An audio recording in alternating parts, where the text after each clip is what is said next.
2026년 1월 3일 새벽 한 국가의 대통령이 끌려갔을 때도, 그 작전의 이름이 절대적 결의 아퍼레이션 애브솔루트 리잘브였다는 걸 들었을 때도 나는 이 사건이 심리전인지 법 집행인지 전면전인지 헷갈릴 정도로 정교하게 설계된 작전이라는 걸 알고 있었지만 입을 다물었다.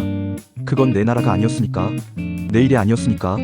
그렇게 우리는 점점 나와 그들 사이에 책임을 흘려보낸다. 나는 그날 아침 화면 속에서 카라카스 상공을 선회하는 150여 대의 항공기를 봤다.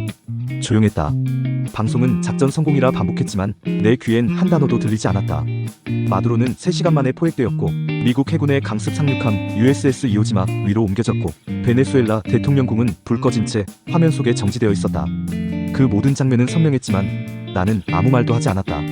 누군가는 박수를 쳤고, 누군가는 국제법을 말했고, 누군가는 그걸 정의라고 불렀다. 하지만 나는 말하지 않았다. 내가 느낀 건 찬성과 반대가 아니었다. 그건 거리감이었다. 이건 내 나라가 아니니까. 이건 내 책임이 아니니까. 이건 나와는 상관없는 일 같았으니까.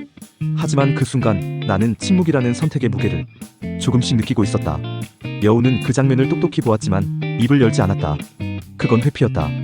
심리학적으로는 책임 회피 방어 기제라고 부른다. 나의 정체성과 사건의 책임 사이에 거리를 두는 것.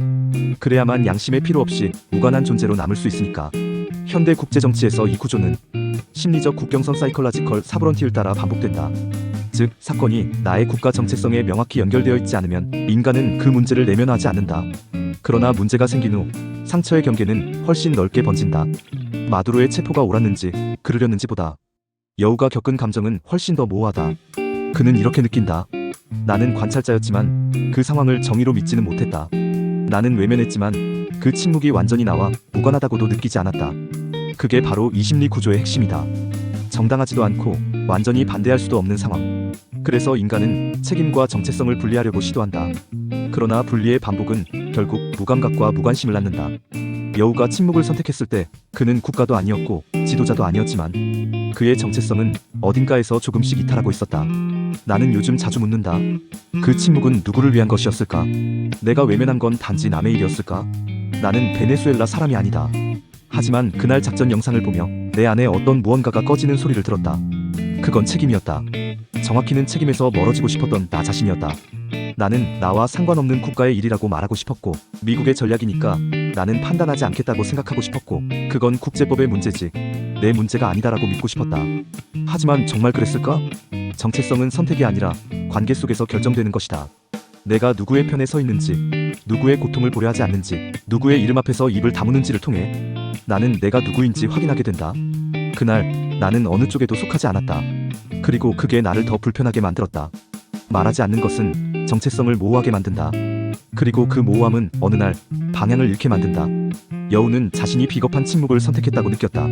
그러나 그는 곧 깨닫는다. 혼자 침묵한 것이 아니었다. 프랑스는 외교부 장관을 통해 국제법 위반을 지적했지만 대통령은 마두로 축출을 축하하는 글을 리트윗했다. 한국은 관측 중이라는 짧은 입장과 함께 교민 보호 조치만 발표했고, 독일은 사태 악화를 피하고 정치적 해결 방안을 모색할 것을 촉구했다. 모두 알고 있었다.